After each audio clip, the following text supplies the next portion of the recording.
여섯 번째로 요즘에 이제 부동산 정책들이 많이 이렇게 급속도로 바뀌고 있잖아요. 그 중에 하나가 집이 이제 소유하고 계신 분도 계시고 또 이제 전세 사고 계신 분도 우리 고객분들 계시겠지만 차량을 구매하는 방법 중에 제일 많이 하는 게 사실 신차 할부 구매를 많이 하시죠. 전액 현금으로 하시는 분들 요즘은 없죠. 뭐 금리도 좀 저렴하고 하니까 다 좋아요. 다 좋은데 개인 사업자 편에서 제가 말씀을 드렸지만 차량을 구매하는 순간 1등급이 떨어져요.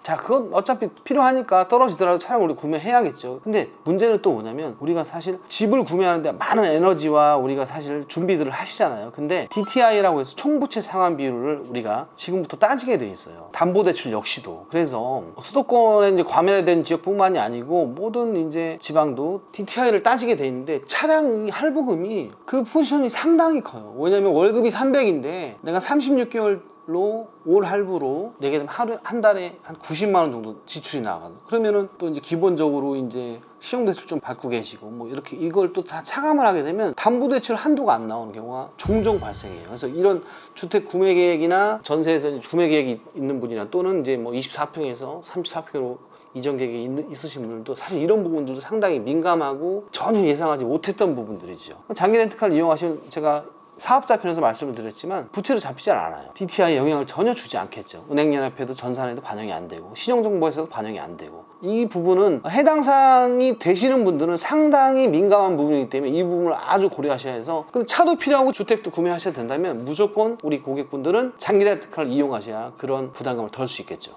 자, 7번째로 직장인 분이시지만 출퇴근 거리가 많으신 분들 요즘 꽤 많죠. 회사의 어떤 문제 때문에 부서가 변동이 돼서 긴 거리, 하루에 출퇴근 거리가 100km 이상 되시는 분 이런 분들 꽤 많죠. 또 수도권 지역은 또 뭐 위성도시에서 서울 시내로 왔다 갔다 하는 경우가 꽤 많겠죠. 물론 대중교통도 이용하시는 분들 계시지만 그리고 요즘에 또 주말에 이렇게 가족들끼리 많이 놀러 다니시잖아요. 그래서 그게 다 거의 장거리고 그래서 유류대나 이런 부분들 많고 근데 장거리라는 게 사실은 우리가 현대기아 기준으로 말씀을 드리면 신차 기준으로 소모품이 3년에 6만 킬로 보증이 되고 엔진 미션이 동력계통이 5년에 10만 킬로란 말이죠. 그거는 그만 이유가 있겠죠. 왜 그렇게 해놨을까? 현대기아에서 확률 게임이라는 거죠. 3년에 6만 킬로가 되면 소모품들이 고장이 날 수 있고 5년에 10만이 되면 엔진 미션이 고장이 날 수 있다는 거죠. 그래서 사실은 신차를 구매하셔서 주행거리가 많으신 분들은 정말 저 개인적으로 신차 장기 렌트카를 제 추천을 드려요. 왜냐하면 요즘 차들이 한 15만 킬로 넘으면 거래가 잘 안 돼요.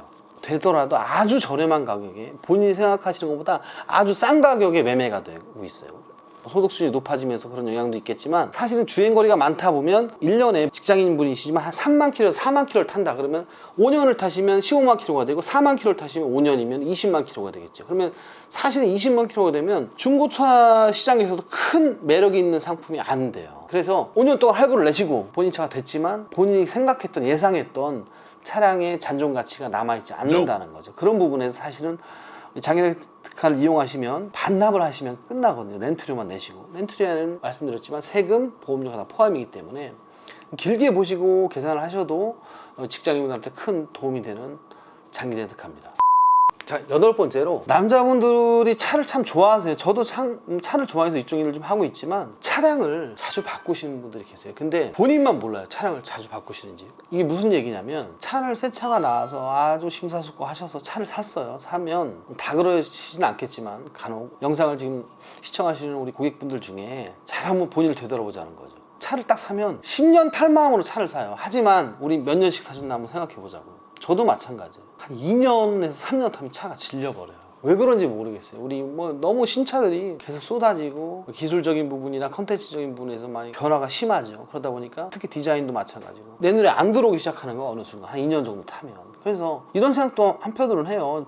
본인이 만족하는 차를 타고 거기서 또 기쁨을 느껴서 또 경쟁활동 또 열심히 하셔서 스트레스 안 받고 해서 에너지 넘치게 그런 것도 한 좋은 방법인데 그걸 또 참는 것도 우리가 돈으로 따질 수 없는 스트레스라는 거죠. 그래서 차를 자주 바꾸는 성향을 자기가 알아. 자기 인정하고 싶지 않지만 한번 되돌아보자는 거죠. 그러면 대부분 3년 정도에 바꾸시는 분들이 상당히 많아요. 장기 렌트카의 장점은 바꿀 때마다 뭐가 들어가냐면 취등록세가 또 들어가요. 중고차로 매각을 하셔도 중고차 딜러분들께서 일정의 또 이익을 창출하셔야 되니까 감가상각의 플러스 중고차 딜러의 이익 이걸 계산해 보시면 만만치 않아요. 사실은. 그래서 장기 렌트카를 이용하시게 되면 렌트료를 내다가 그냥 3년이 지나서 반납 또는 인수하셔서 매각 내가 중고차 시장에 그 당시에 잔존 가치가 더 높다면 인수가가 1,500이고 잔존 가치가 2,000이면 본인이 인수하셔서 매각하면 한 400에서 500 정도의 돈이 남겠죠. 그 돈은 본인이 취하시면 되고 매각하셔서 그런 방법이 있습니다. 그래서 차를 자주 바꾸시는 분들은 감가상각과 취등세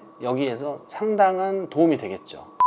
9번째로 직장인분들이 사실 계획된 소비를 많이 하세요. 많이 하시는데 그 일환으로 뭐 가족 우리 또 배우자분 또 자녀분 한 둘 있고 가족이 4인 가족 기준에 뭐 배우자분이 일을 안 하신다 하면 또 맞벌이 하신다 하면 수입이 정해져 있겠죠. 예를 들어서 본인이 300, 배우자분이 200, 500만 원 내에서 우리 지출을 하셔야 되는데 그러다 보니까 소비가 경직될 수밖에 없어요. 사실은 나는 좀 수입 타이트하니까 지금 나가는 것도 많고 담보대출 얼마 나가야 되고 뭐 우리 보험료 얼마 나가야 되고 통신비 얼마 나가고 애들 자녀 교육비 나가고 이랬을 때 내가 지금 우리 여유자금이 없으니까 우리 그냥 나는 그렇게 큰 돈을 벌고 있지 않는 사람이야 이렇게 판단을 하셔서 중고차를 많이 구입을 하세요. 똘똘한 중고차 한 대를 구입하셔서 오래 타시면 좋은데 제가 아까 말씀드렸죠. 확률 게임이라는 거죠. 키로수가 많다는 건 연식이 오래됐다면 일단 제조사 현대 기아차에서 무상 보증 수리가 끝났다는 차죠. 중고차면. 근데 거기서 이제 한호 고장 없이 너무 잘 타면 좋으신데 고장이 한번 났는데 이게 1, 20만 원에 끝나는 비용이 상관이 없는데 우리 직장인분들 지금 소비가 정해져 있는데 거기서 전혀 예상치 못하는 차량에 뭐 한 100만 원, 200만 원, 뭐 엔진이다 그럼 막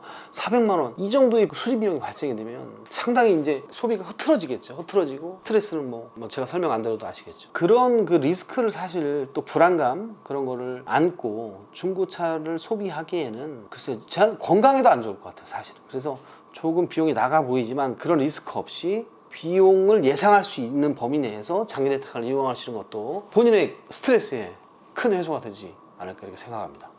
자, 마지막 10번째로 우리 직장인 분들 중에 뭐 본의 아니게 신용 등급이 좀 낮은 분들도 계세요. 또는 직장인 분들 중에 개인회생을 진행 중인 분도 계시고 그래서 먼저 신용이 낮은 분들과 개인회생 되고 있는 분들에 대해서 이제 나눠서 말씀을 드리겠습니다. 신용이 낮은 이유는 본인이 예상하지 못하게 또는 정말 본인이 예상을 했어요. 돈이 없어서 카드값을 못 낸 경우가 있어요. 그래서 많지 않겠죠. 우리 구독자분들은. 근데 등급이 떨어지겠죠. 그러면 근데 또 차가 필요해요. 세월이 지났는데. 근데 나는 지금 연봉이 올라서 여유가 있어. 근데 신용 등급이 쉽게 안 오르죠. 그러다 보면 내가 현금 한 500원 내는데 3천만 원짜리 차를 사고 싶어요. 500원 있고. 근데 조회를 해봤더니 현대캐피탈에서 자동차 할부금융 회사에서 1,000만 원은 먼저 내야지 2천만 원은 해줄 거야. 이렇게 우리 심사 결과가 나왔어요. 그럼 난 못 사겠죠, 차를. 장기 렌트카는 우리 제가 전편에서 말씀드렸지만 금융 상품이 아니에요. 렌탈 상품이에요. 우리 정수기 렌탈하듯이 이런 상품이기 때문에 처음에 렌탈을 계약을 하실 때 렌트사와 우리 고객님과 계약할 때 그때 한 번의 조회로 판단을 해서 이 차를 빌려드리는 거예요. 그리고 만기 때는 내가 인수를 해도 되고 반납을 해도 이건 고객님 선택을 하시면 되고 그러다 보니까 아무래도 일반 금융상품과 틀리게 그런 신용등급을 많이 보진 않아요. 그렇다고 아예 안 보는 건 아니지만 일반 캐피탈 신차 할부 금융 시스템보다는 덜 본다는 거죠. 그래서 그 중간쯤에 있다면 진행이 가능하시다는 거지. 그러니까 신차 할부에서는 선납금 30%를 내라 선수금 이렇게 떴는데 렌트사에서는 현금이 없을 수도 있잖아요. 고객님이. 그러면 무보증이 나올 수도 있고 보증증권 10%만 끊으세요 이렇게 나오는 경우가 있어요. 증권료는 사실 뭐 얼마 안 되니까 100만 원 안쪽이니까. 그래서 초기 비용이 부담이 되시는 신용이 낮은 우리 직장인분들한테 큰 도움이 되고 또 하나 직장인이시지만 개인회생을 하신 분들이 종종 있어요. 이런 분들도 납입한 뒤 법원의 회생 결정문이 나서 3년 이상을 연체 없이 납부하셨으면 보통 등급이 좀 올라가 있는 무거래 6등급자라고 해서 그런 상태가 세팅이 된 분들이 꽤 많아요. 이런 분들도 금융거래 사실 안 돼요. 5년 차가 넘어가야 되는데 3년 만에 되는 경우를 제가 종종 봤기 때문에 한번 문의 주시면 또 친절하게 안내를 해드리겠습니다.